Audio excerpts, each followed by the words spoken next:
Менің үнемі айтып жүретін сөзіме айналған сөз: қорқыныштың ар жағында сенің күшің жатыр. Бұл нені білдіреді? Бұл сенің қорқып жүрген, бірақ шын мәнінде қолыңнан келетін іс. Немесе саған жаратушы берген қасиет, бірақ оны ашуға батылың жетпей жүрген болар. Біз адам баласы өзінің басынан өткізбей қабылдай алмаймыз. Сол үшін де оған осылай айту оңай деуіңіз мүмкін маған.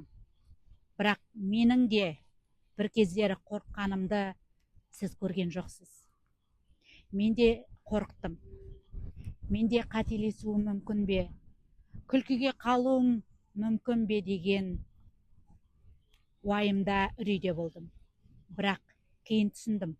Қорқыныш мені тоқтату керек деген белгі емес. Қорқыныш мені тоқтатпау керек. Қорқыныш ол сенің санаң, сені қауіпсіз аймақта қалдырғысы келгендегі сезімі.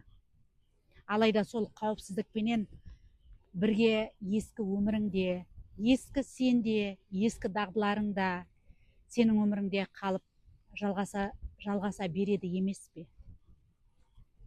Бірақ сенің күшің, яғни қасиетің сені жаңа деңгейге шыққаныңды талап етеді. Сол үшін сенің өміріңде неше түрлі кедергілер, оқиғалар болып жатады. Себебі саған берілген күш іске қосылуы керек. Ол саған аманат етіп берілген.